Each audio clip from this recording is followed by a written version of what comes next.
Hello everyone, welcome in the class.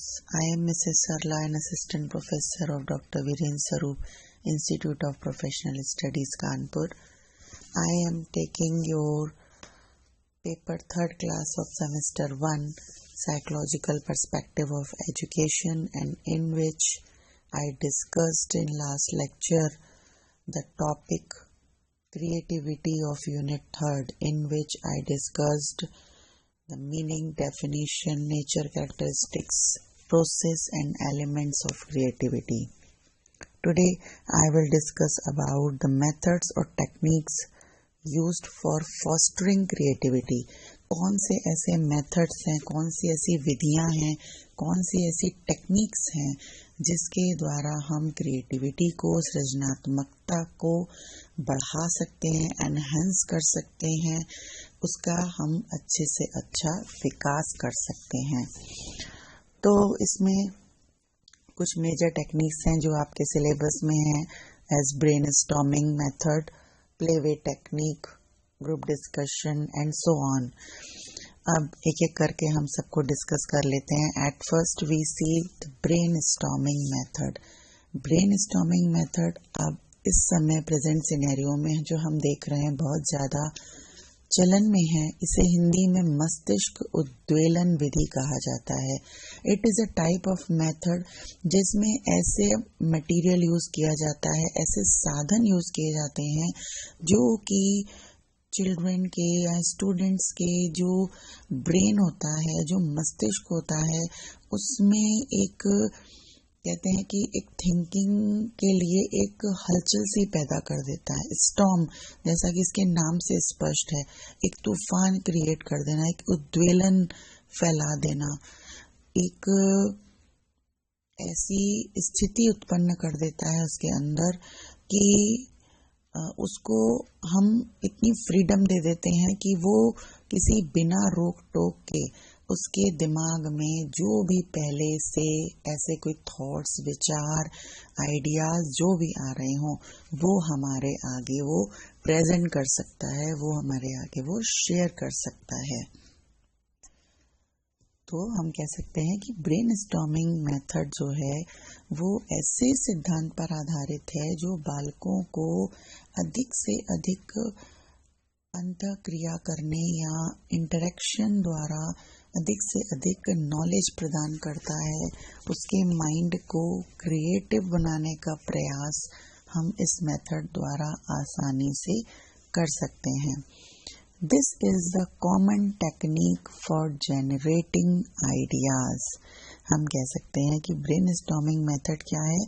विचार उत्पन्न करने की एक सामान्य विधि है। It is the technique we can find through this various exercises, various approaches for implementing this method. With this technique, the goal is to produce as many ideas as possible within a particular time frame. एक particular time दिया जाता है, उस time limit में हम बच्चों से एक गोल लेकर चलते हैं, उसमें बहुत से आइडियाज को जिससे वो फ्रेम कर सकते हैं। मीन्स उनको एक सीमित समय के अंदर उनके मस्तिष्क को हम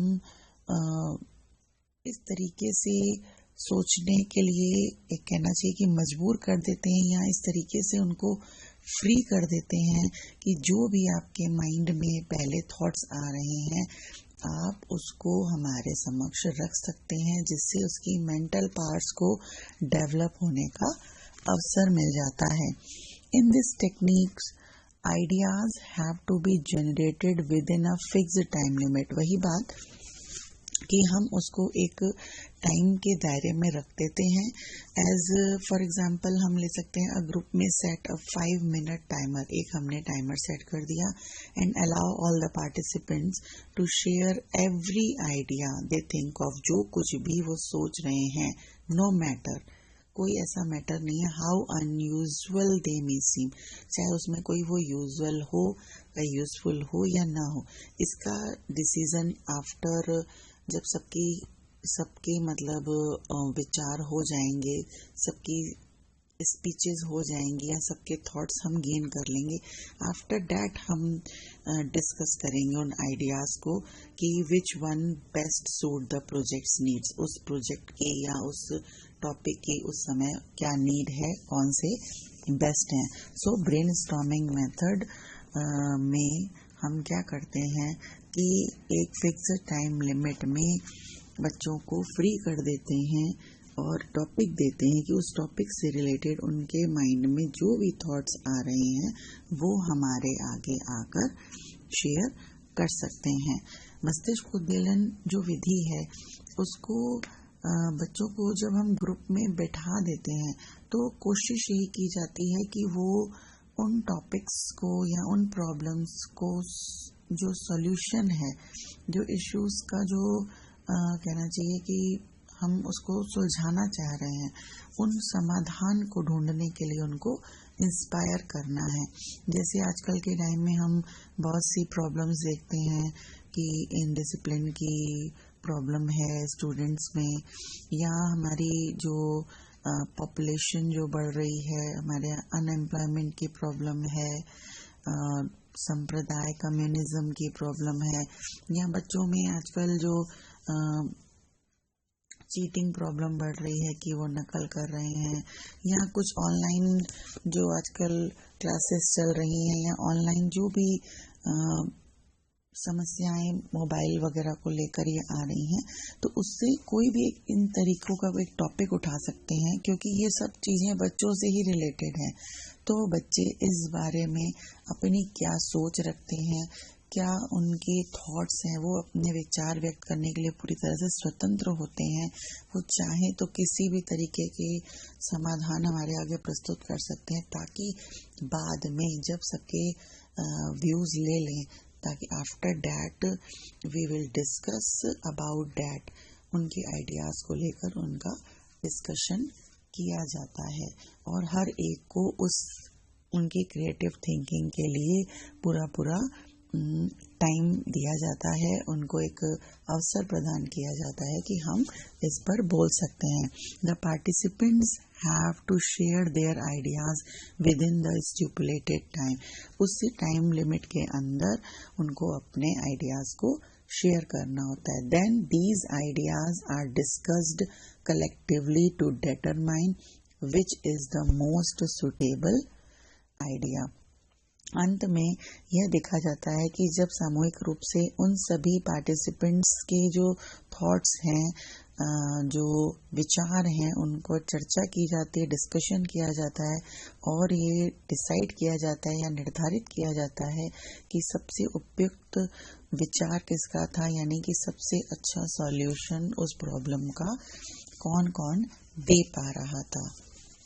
सो वी कैन से कि brainstorming method is a new method.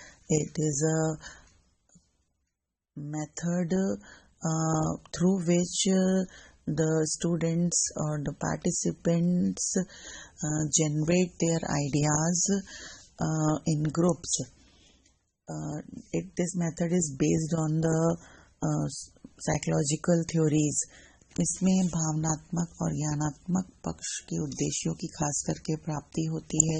बच्चों को thinking power, imagination power, problem solving की पावर, ये सब स्किल्स को बढ़ाने में ये जो ब्रेनस्टॉर्मिंग टेक्निक है ये हेल्प करती है। स्टूडेंट्स की क्रिएटिव पावर्स को एनहांस करने के लिए उसका यूज़ बहुत अच्छे से किया जा सकता है। इसमें व्यक्ति को या छात्रों को फ्रीली बिल्कुल सोचने के लिए छोड़ा जाता है, छूट दी जाती है कि वो फ्री होकर अपना सोच सकता है। इस टेक्निक को यूज़ करने के लिए कुछ चीज़ों पर पॉइंट आउट करना, कुछ चीज़ों पर ध्यान देने की ज़रूरत होती है। वो ये होती है कि जो भी हम ग्रुप में स्टूडेंट्स को या चिल्ड्रन को अपने थॉट्स, आइडियाज़ प्रेजेंट करने के लिए दे रहे हैं, उसमें उनको पूरी फ्रीडम देनी है, उनको किसी दायरे में नहीं बांधना। टाइम लिमिट ज़रूर रखनी है बट उनको किसी दायरे में नहीं बांधना है, उनको फ्री कर देना है कि आपके जो भी माइंड में आ रहा हो, you can free to say anything. ठीक है। नेक्स्ट जो है ध्यान देने वाली बात है वो है कि वो किसी भी तरीके से अपने विचार प्रेजेंट कर सकता है।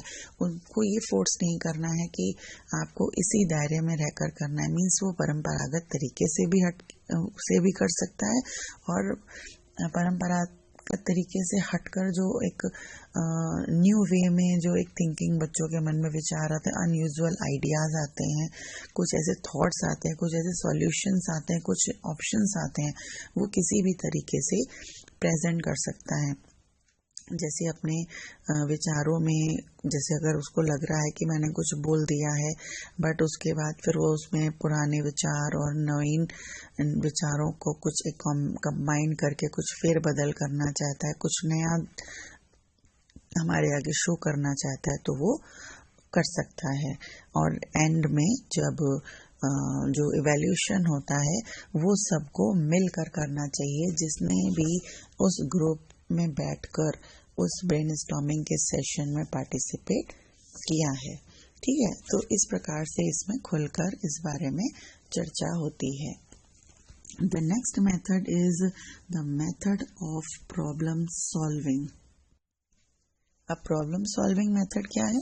प्रॉब्लम सॉल्विंग मेथड वो मेथड है जिसमें हम पार्टिसिपेंट्स के आगे, स्टूडेंट्स के आगे कोई समस्या रखते हैं, या पहले तो उस समस्या की ही खोज की जाती है, उसके बाद उस समस्या में कितने तरीके से उन वेरियस टाइप्स ऑफ प्रॉब्लम्स की कितने वेरियस टाइप्स ऑफ सॉल्यूशंस हैं, कितने उनके मल्टीपल सॉल्यूशंस निकाले जा सकते हैं, उसकी खोज की जाती है।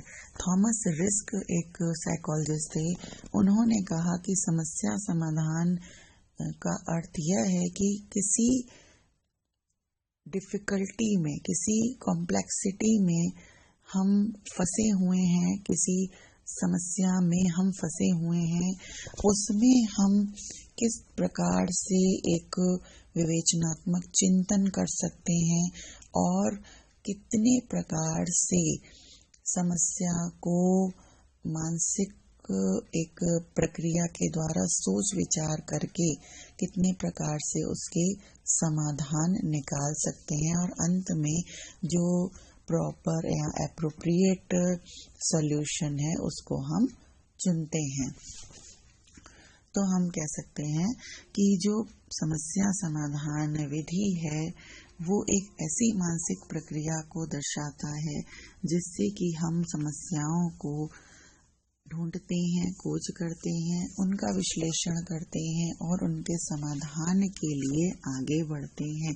जैसे हमारे डेली लाइफ में ही हमारे साथ बहुत सी प्रॉब्लम्स आ जाती हैं, एजुकेशनल लाइफ में बहुत समस्याएं आ जाती हैं, या मैं कोई व्यवसाय शुरू करना चाहता हूँ, या मुझे कोई नौकरी चाहिए तो मुझे क्या स्टेप उठाना चाहिए। इस तरह से हमारे जीवन में डेली लाइफ में बहुत सी समस्याएं ऐसी आती हैं जिसमें हमें समाधान ढूंढने की एक तरीके से जरूरत होती है।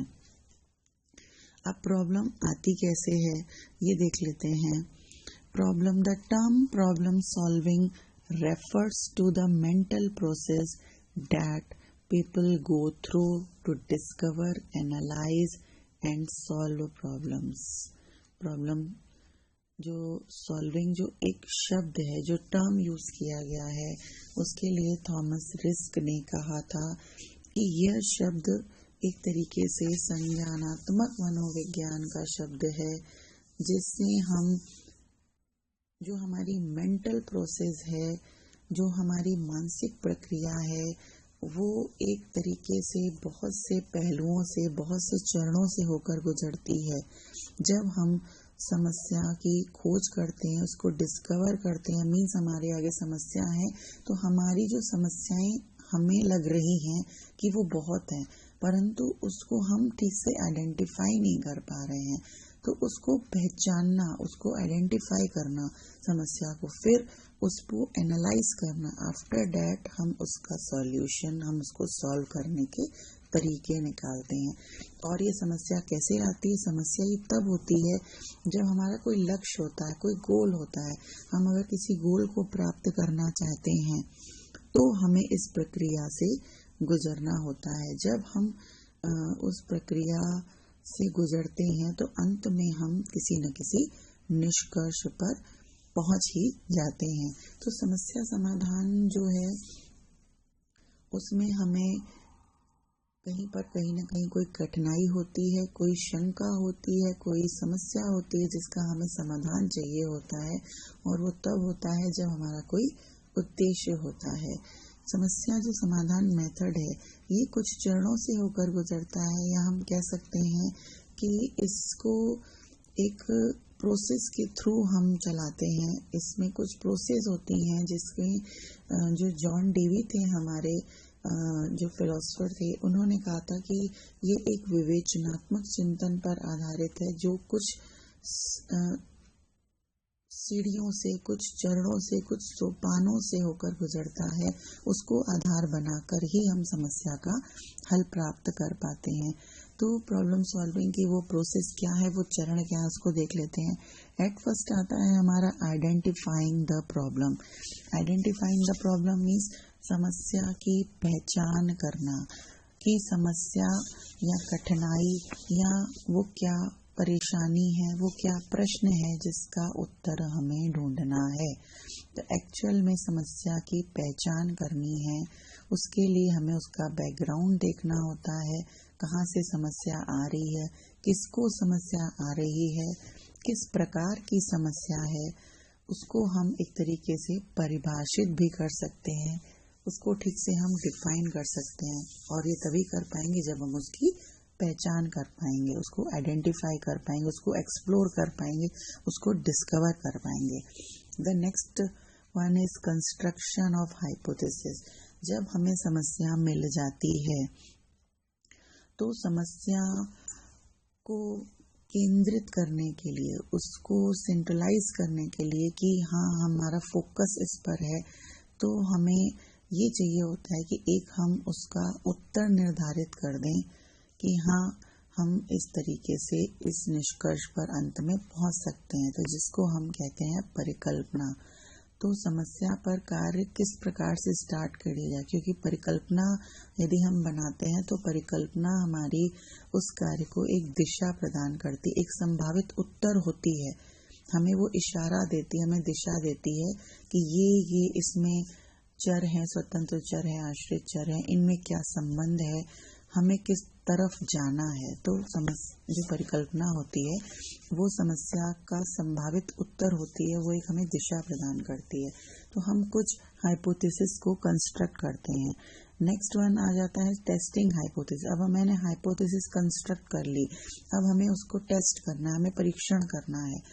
हाइपोथेसिस कंस्ट्रक्ट करने के लिए हम एक्सपेरिमेंट करते हैं, उस पर कार्य करते हैं, उस पर रिसर्च करते हैं, उस पर ऑब्जर्वेशन करते हैं कि हमें कहीं ना कहीं किसी का सहयोग चाहिए होता है उसकी जानकारी के लिए। नेक्स्ट वन आ जाता है डिस्क्राइबिंग द रिजल्ट्स। अब जो हमें सॉल्यूशन दिखे हैं, हमें लग रहा है कि इस तरीके से हमारी समस्या का उत्तर मिल सकता है, सॉल्यूशन हो सकता है, तो उसकी हम एक व्याख्या करते हैं। कई बार रिटन फॉर्म में रिपोर्ट लिख लेते हैं, या कोई चार्ट, ग्राफ कोई भी बना सकते हैं जिससे भी हम उसको इजी गोइंग उसकी व्याख्या या उसको एक्सप्लेन कर सकें। Last one is taking the conclusion या taking action to resolve the issue और प्रॉब्लम। जो प्रॉब्लम ली है अब हमें उस पर एक्शन लेना है कि एक्चुअल में मुझे कैसे ये समस्या सुलझानी है। तो सही निष्कर्ष हम उसका निकालते हैं जो कि वैलिड और यूजफुल हो। तो इस प्रकार से जो समस्या समाधान विधि है वो इन चरणों से होकर गुजरती है कि हम किस प्रकार से समस्या को आइडेंटिफाई करते हैं और अंत में उसके निष्कर्ष तक या उत्तर तक पहुंचते हैं।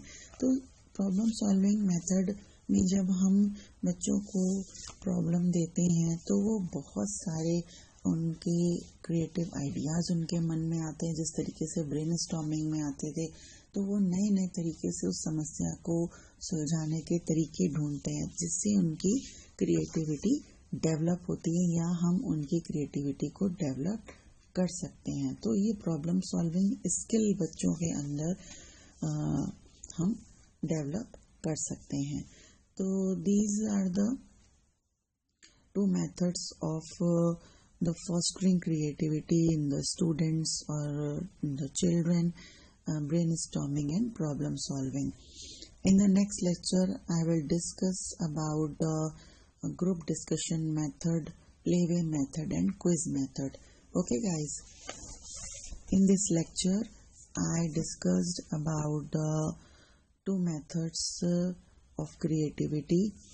They were brainstorming and problem solving method. So guys, in this lecture, if you have any query or problem, just discuss me personally, ask me personally. I will help you anytime. Thank you. Goodbye. Have a nice day.